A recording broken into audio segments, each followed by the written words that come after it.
Los amantes del cine de terror de los 80 no podemos evitar recordar con nostalgia la película Poltergeist. Qué impresionantes aquellas imágenes de esa niña rubia que tenía la capacidad de contactar con los muertos. Pero hay otra imagen igualmente impactante, que es el momento en el que se descubre que bajo aquella casa había un viejo cementerio. Algo parecido ocurre en el Museo Morisco de Sayalonga, un edificio en el que se ha producido todo un abanico de fenómenos extraños y que alberga en el subsuelo un viejo cementerio. Bienvenidos a Málaga Misteriosa. Les habla José Manuel Frías. Comenzamos.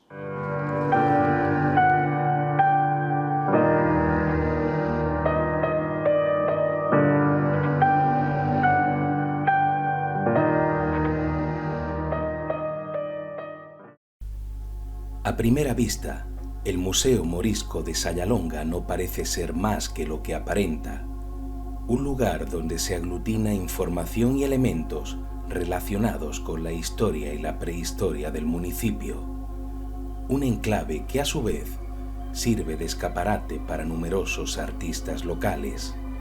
Pero desde hace años, aquellos que se internan entre sus paredes han sido testigos de extraños sucesos. Moisés, estos fenómenos extraños que mucha gente ha percibido en este Museo Morisco de Sayalonga, ¿se vienen produciendo desde el instante en el que se inaugura el museo o es algo que habéis ido descubriendo con el paso del tiempo? Pues es más lo que tú has dicho, por un segundo. Es con el tiempo es cuando se ha ido notando cosas. Será porque a lo mejor antes nadie ha venido o nadie ha investigado. Yo pienso que ha sido eso, que lo mismo a lo mejor estos fenómenos llevan toda la vida ocurriendo. Toda la vida. Lo que pasa es que no son tan evidentes como para que el mismo día de la inauguración pase algo No, y por lo tanto además el museo lleva ya mucho tiempo, el museo lleva ya años abierto. Nosotros cuando estábamos, vamos, lo inauguró José Luis, un alcalde que hubo hace unos años, y que yo sepa, no sea, yo he empezado a notar a raíz de yo involucrarme un poquito más en el tema del museo y venir aquí, traer gente que tiene su sensibilidad especial, exactamente, tiene sensibilidad y han notado cosas, pero han sido como particularmente que yo los he traído o que han venido conmigo, que han tenido curiosidad y han notado cosas. Claro. Que antes haya habido algo, no es posible, claro. Sí, es posible. Me gustaría que me contaras alguna que otra experiencia. Yo he conocido algunos casos muy directos, por ejemplo, el de una chica que en una ocasión entra al museo, entra sola, y curiosamente cuando se iba acercando a la parte más profunda, ese sótano donde parece que está un poco el corazón, ¿no?, de los fenómenos extraños, ella decía que escucha una voz, la voz de un hombre. Ella pensaba que podía ser un visitante, como es normal en un museo, pero cuando va descendiendo la escalera lo primero que nota es que algo le sujeta la pierna. Y luego al cabo de un rato, cuando ha llegado abajo, no había absolutamente nadie. Esa voz parece que surgía de la nada. Pero sobre todo hay un caso que a mí me llama mucho la atención porque parece que es repetitivo, y es el de una persona que asiste a una conferencia precisamente en el sótano, que luego visitaremos, y resulta que ve a un hombre en una esquina, un hombre con un aspecto un tanto extraño. Y bueno, al principio él pensó que podía ser cualquier otro integrante del grupo de personas que habían asistido al evento.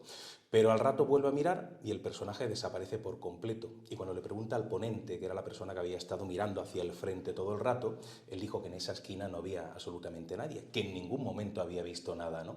Con lo cual hablamos del epicentro de ese sótano, ese lugar donde se hacen exposiciones o se hacen conferencias, y yo sé que tú conoces un caso similar, una persona que iba a dar una conferencia allá abajo y que al final se cambió el lugar exacto precisamente por percepciones extrañas, ¿no? Sí, es que era cuando estaba yo de concejal de cultura, pues una amiga mía que es medium, ahí en Vélez, Málaga, y ella pues le gusta dar charlas en los pueblos o en los locales para darse a conocer y conocer que la gente conozca lo que ella hace. Y claro, ella me dijo que ella quería venir aquí, estaba un rato antes de dar la charla, a ver las sensaciones que ella tenía.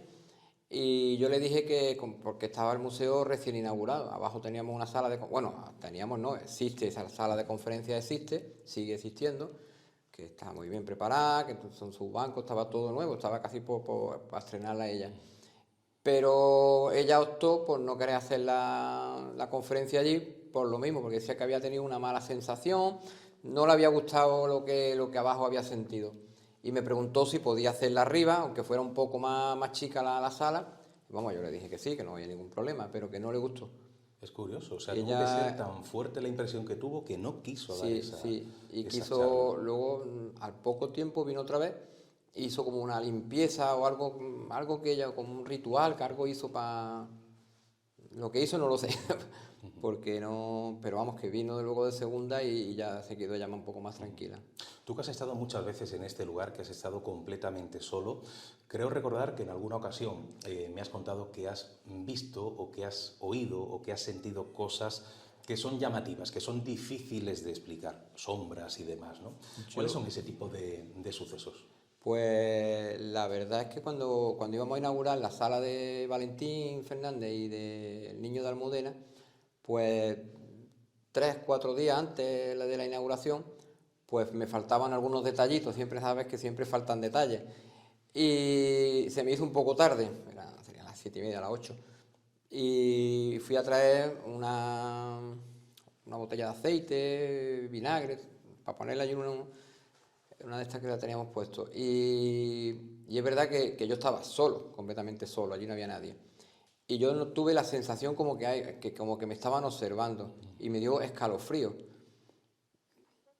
Seguramente no lo sé, no lo sé, Bueno, no pero estaba noté una sensación condicionado, rara. tú no entraste con miedo, o sea, con esa No, sugestión, ni no, no, mucho no, no, menos, no, ¿no? que va, yo aquí entro muy tranquilo, porque aquí no creo que haya tampoco nadie que quiera hacer daño a nadie.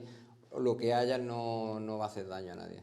Y eso de las sombras, que hay gente que dice haber visto sombras como si alguien pasara pero no Eso, fuera físico, pero sí produjera una sombra en la pared, ¿no? sí, eso me ocurrió con un amigo en común nuestro, que también es amigo tuyo, Antonio, es que no me acuerdo bien del apellido.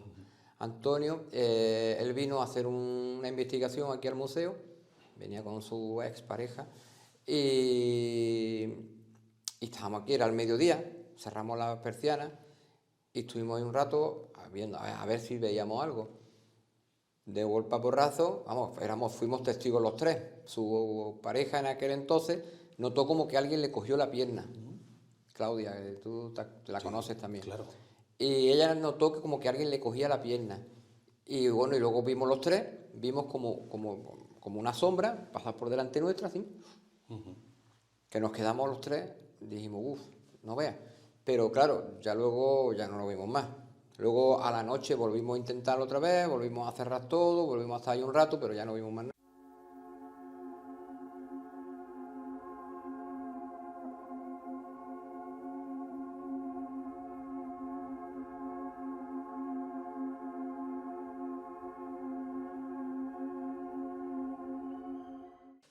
Me gustaría conocer, Valentín, la historia de este edificio, porque habitualmente cuando ocurren fenómenos en un lugar determinado siempre se analiza la historia del lugar, saber lo que ha sido, lo que ha ocurrido.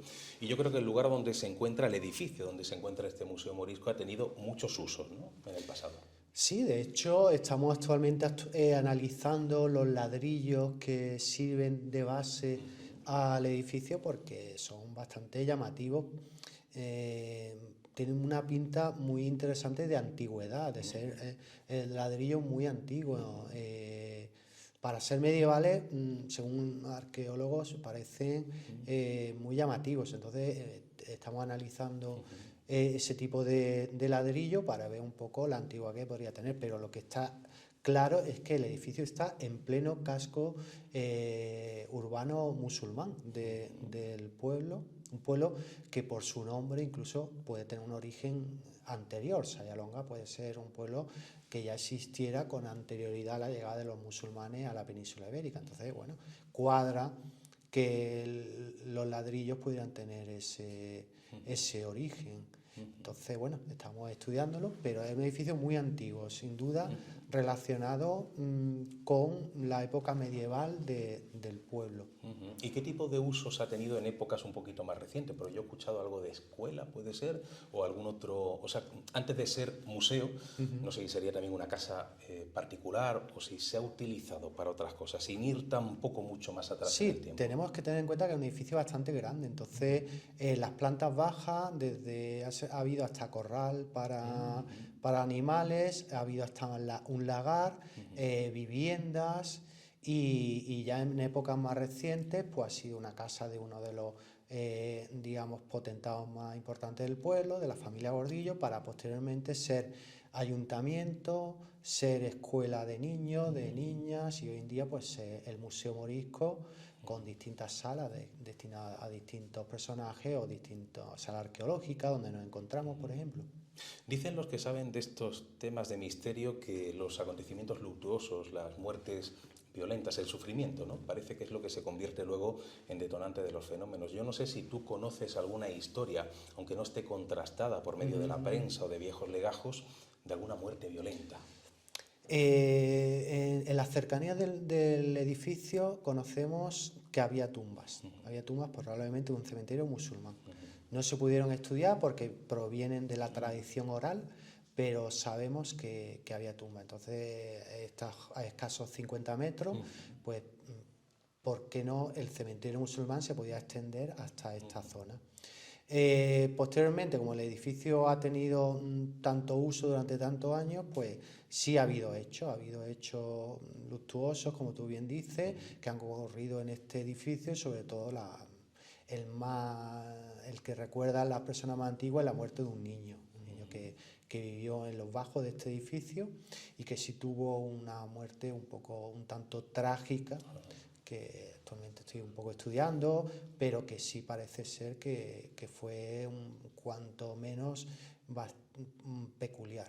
¿Se sabe Una qué tipo de desgracia. muerte fue? No, pero estoy en estudio, ahora actualmente esa historia se encuentra en estudio y no la tengo desarrollada, entonces no conozco sus pormenores actualmente. Hablabas de ese posible cementerio musulmán que ocuparía la zona en la que estamos y que no ha habido ningún tipo de investigación, vamos a decir, oficial, arqueológica, pero sí hay certeza de que era musulmán, ¿no? De que hablamos de un cementerio o de un enterramiento musulmán. Eso Tenemos fuentes, el libro de apeo y repartimiento en concreto de Sayalonga, que dice dónde estaba el cementerio musulmán. Sabemos porque hay una parcela en concreto donde han aparecido restos, al caerse algún muro han aparecido restos, y sabemos por los vecinos, por las crónicas de los vecinos, que al construirse viviendas en esta zona cercana al museo, en los cimientos de las viviendas se han encontrado tumbas. Lo que pasa que antiguamente existía un cierto temor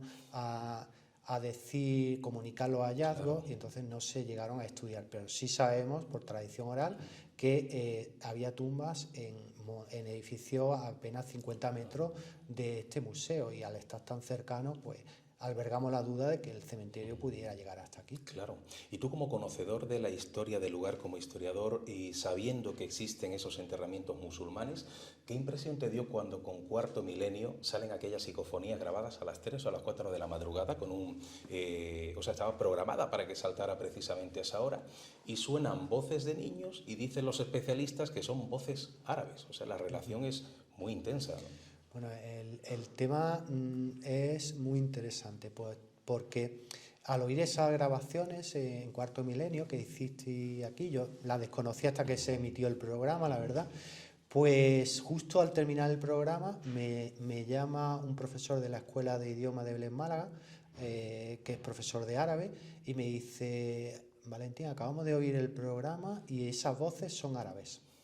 Entonces digo, bueno, hazme el favor de, si puedes, traducirla y para yo comunicarla al programa. Entonces al día siguiente, varios días después, se reúnen parte de los profesores de árabe de la Escuela de Idiomas y hacen una especie de informe, donde me mandan el informe y yo se lo remito a Cuarto Milenio, que posteriormente en otro programa Clara Tahoces da cuenta de ese informe y lo leen allí, y que lo lee en público y tuvo bastante repercusión. Entonces ese informe en concreto habla de que por la entonación y por las distintas palabras puede ser árabe. Niños, parecen ser niños jugando, y están hablando de algo así como algo relacionado como el juego, como palabras relacionadas con divertirse, con el juego, con Dios, pero parece que hay bastante certeza. Entonces, claro, eso puede cuadrar con el edificio que se encuentre en el casco urbano que fue el pueblo musulmán de Sayalonga, y con la historia antigua del edificio.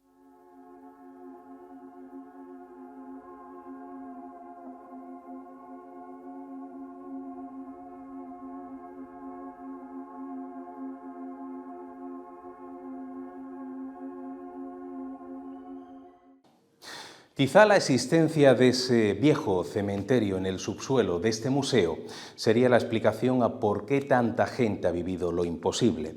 Pero hay más. Muchas personas y algunos sensitivos han percibido una extraña presencia. La de un hombre que no tiene nada que ver con el mundo árabe, sino que estaría relacionado con la historia de Sayalonga. Pero ¿quién era el doctor Enrique Gil Gómez?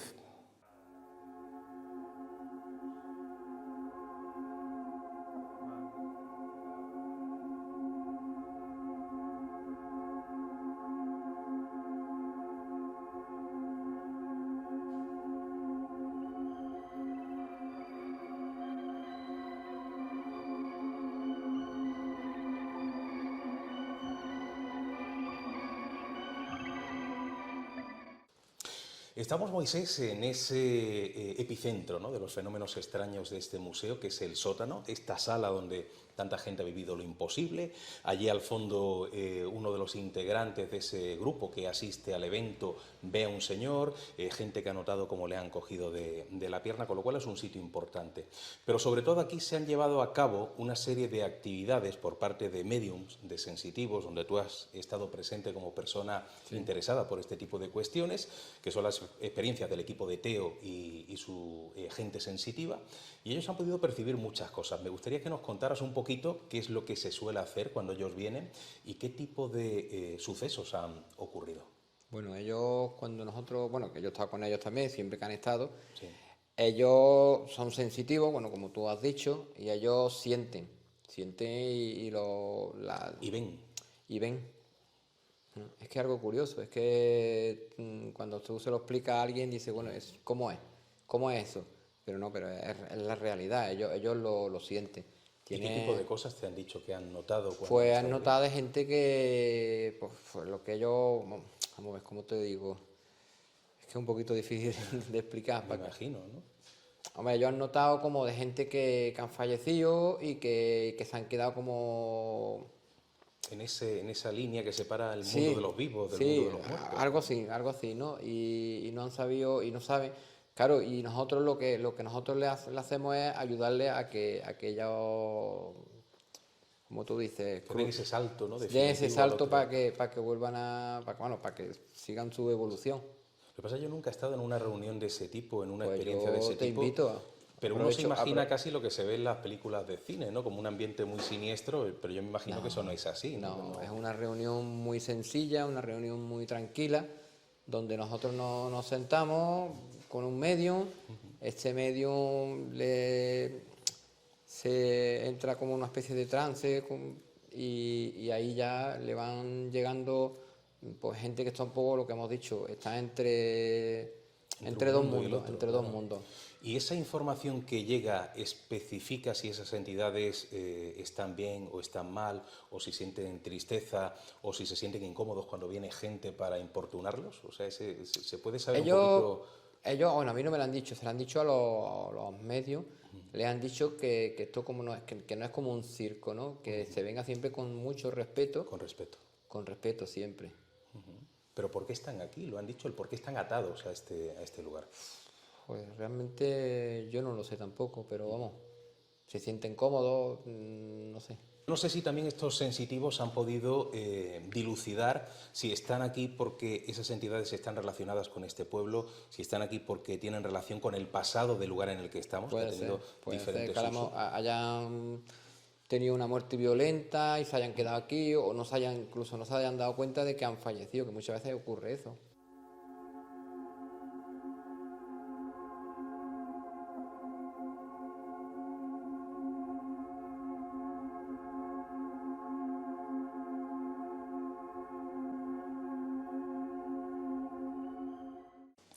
Valentín, estamos en una sala que lleva tu nombre, es el reconocimiento a todos estos años de labor de divulgación, ¿no?, dentro de Sayalonga.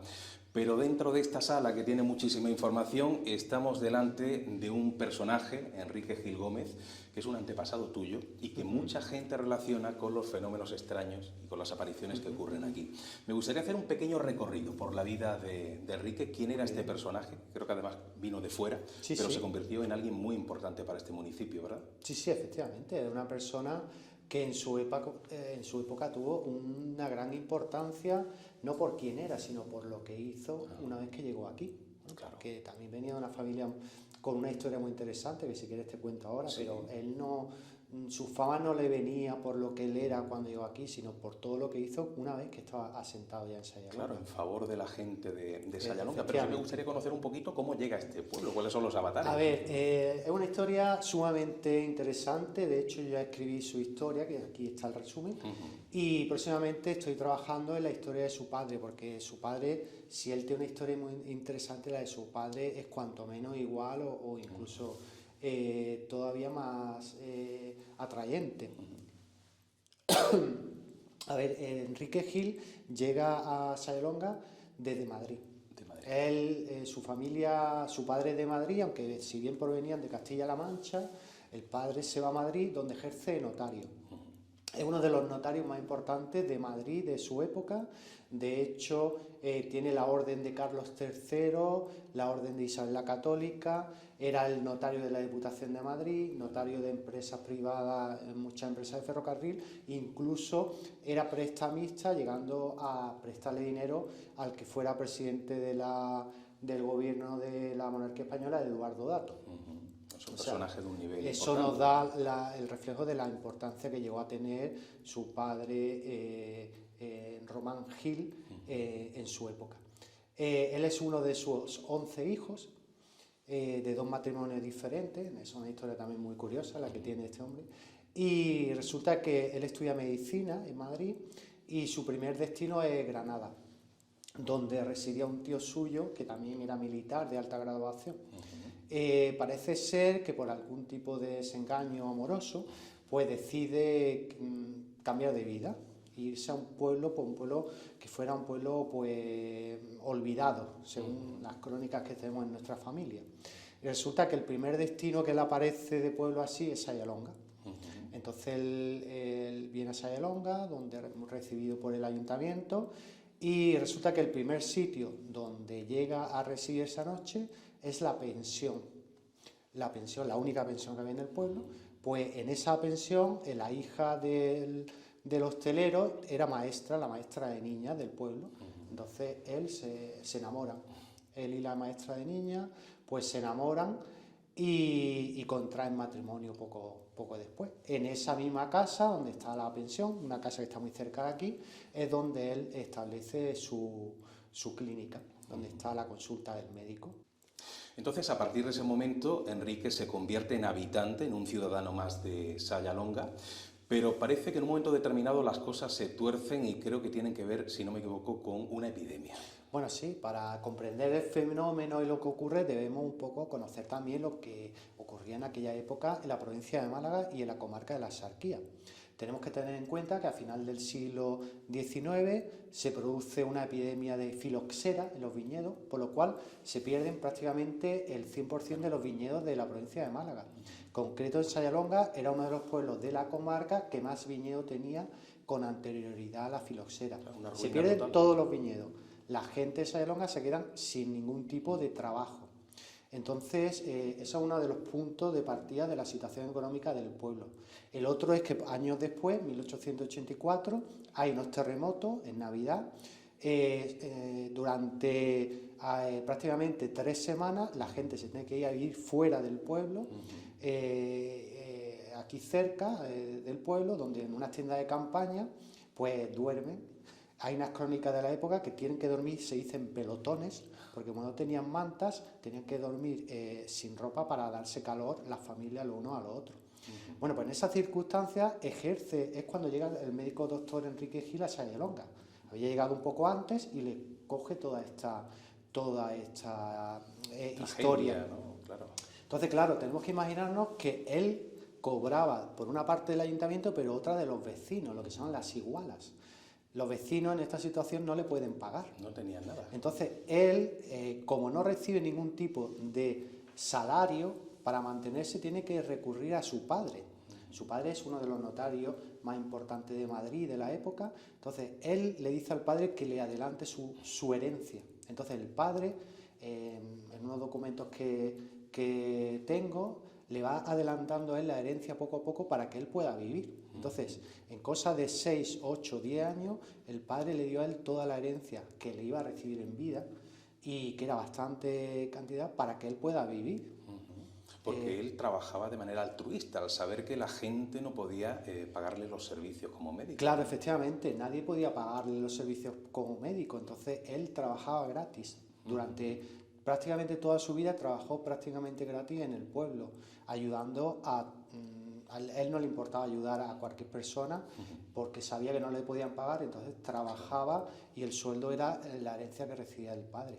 Pero no solo eso era únicamente mejoró esa parte de la vida del pueblo, sino que como hoy en día conocemos la epidemia que tú antes has hablado, pues él posteriormente a los terremotos vino una epidemia de cólera, él estableció un sistema por el cual había que hacer unas cuarentenas antes de entrar al pueblo y gracias a eso en Sayalonga no murió nadie, pero desgraciadamente él sí se contagió en una de esas cuarentenas, en uno de esos puestos de control que estableció y falleció pues bastante joven, O sea que con se puede 34 decir, años. Con 34 años. Se puede decir que este hombre, más allá de no cobrar a la gente del entorno porque sabía que no tenían dinero, fallece por ayudar durante esa epidemia de cólera. Con lo Claro. cual, me imagino que su figura en aquel entonces tuvo que engrandecerse, ¿no? Como personaje altruista y como casi un gran filántropo, ¿no? De este municipio. Efectivamente, hay crónicas del padre donde habla del hijo maravilla, porque imagínate, el hijo dio su vida por Sayalonga, por la gente de Sayalonga, a los cuales no les cobró nada, murió por ayudarlos y se gastó todo el dinero de la herencia que le correspondía para que de esa manera los vecinos del pueblo no tuvieran que pagarle o sacar un dinero de donde no lo tenían. ¿Está localizado el lugar de enterramiento de Enrique o no se sabe? Sí, efectivamente, tenemos claramente localizado en el cementerio octogonal de Sayalonga, sabemos dónde está el nicho de mi tatarabuelo y entonces pues nosotros sabemos, lo que sí nos gustaría que ponerle algún tipo de plaquita donde se recuerde la historia de Enrique en el cementerio. Me gustaría saber qué opinas, Valentín, de un asunto que creo que es un poco delicado. Sé que eres una persona un poquito escéptica en el ámbito de lo paranormal, pero hay personas que relacionan el fantasma que supuestamente se manifiesta en este museo con Enrique Gil. Esa opinión o esa versión que dan los sensitivos, ¿a ti qué te parece? ¿Crees que podría ser cierto? Bueno, es cierto, ¿no?, que bueno, todas estas cosas, pues yo desde el punto de vista de la historia, pues siempre intento darle un rigor científico, aunque también comprendo que hay ciertas personas que tienen una capacidad especial que no tenemos los demás, y esas personas, conozco a muchas de esas personas y son personas a las cuales les tengo un gran respeto y estoy seguro que es que sienten eso, debe haber algo. No estaban condicionados porque ellos no conocían esta figura y aparece una entidad que dice ser Enrique, que dice ser médico y que desde el otro lado ayuda a la gente como ayudaba en vida. Efectivamente, es algo es muy llamativo, entonces debe haber algo más que la mayoría de las personas no entendemos, pero debe existir. Entonces, respeto mucho las personas que tienen esa capacidad. Bueno, y de hecho, al hilo de lo que estás comentando, pues mi amigo Moisés Alba, que de aquí del pueblo, y tú mismo, me llamasteis para explicarme y pedirme información sobre qué había aquí en el museo anteriormente. Y a raíz de ahí fue cuando salió la conversación de que yo os pregunté, bueno, ¿y por qué? ¿Por qué os interesa tener esta información? Me dijiste, no, es que hay una figura de una persona que se aparece, un tal Enrique. Sí, me acuerdo que ahí te quedaste como paralizado y dijiste, espera, repíteme, ¿qué has dicho? Efectivamente, la verdad es que fue un hecho que me sorprendió enormemente, porque es que yo solo era el único que yo sabía que Enrique estaba aquí, porque este cartel lo escribí yo, lo puse aquí en homenaje a Enrique Gil, y entonces yo era la única persona, todo el que se haya leído, pero que yo sabía ciertamente la historia de Enrique y que él estaba aquí. Entonces, al contarme que era una persona que estaba aquí, que su imagen estaba aquí y que él estaba aquí ayudando a la gente, la verdad es que fue una cosa que me quedé totalmente paralizado de emoción y me cuadra bastante, la verdad es que sí. Él le ha ayudado en vida y la verdad es que es algo que podemos decir, me llega muy hondo saber que si existe otra dimensión, sigue ayudando en esa otra dimensión y no me extraña, y eso pues hace que sea todavía más admirable su figura, ¿no?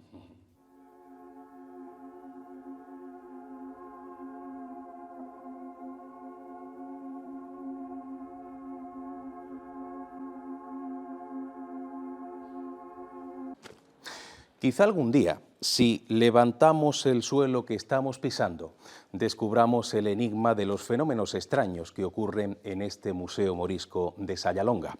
Mientras tanto, este misterio, como tantos otros, continuará siendo un auténtico enigma. Nos vemos en una nueva cita de Málaga Misteriosa. Un fuerte abrazo, amigos.